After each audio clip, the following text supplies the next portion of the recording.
কখন থেকে ডাকছি, সাড়া কেন দিচ্ছ না? শুনতে পাচ্ছ না নাকি?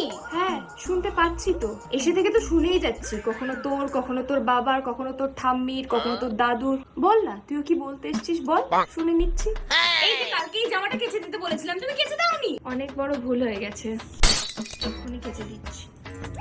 কি গো মা, মার্কেটে গিয়েছিলে, আমাকে বললে না, আমিও তোমার সাথে যেতাম। ভুল হয়ে গেছে ম্যাম সাহেব, এবার থেকে যেখানেই যাবো আপনাকে জিজ্ঞাসা করে যাবো।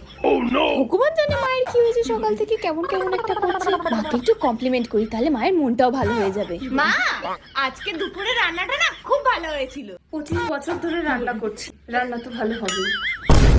মা, একটু জল দেবে? আর কিছু? চা, কফি, বিস্কুট?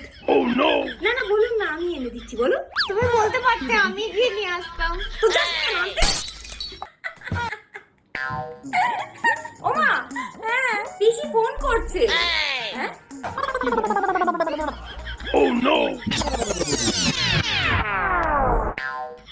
বলে দে না মালু, আমি খুব ব্যস্ত আছি, পরে কথা বলবো। হ্যাঁ বল, হ্যাঁ পরে। আচ্ছা না, শেষ হয় না। ও মা, কি হয়েছে? মাসি ফোন করছে তো। দে দে দে ফোনটা দে।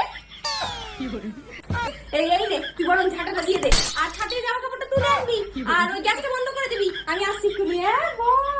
না না, আমার আবার কি ব্যস্ততা, আমি তো সব সময় ফ্রি, বল না।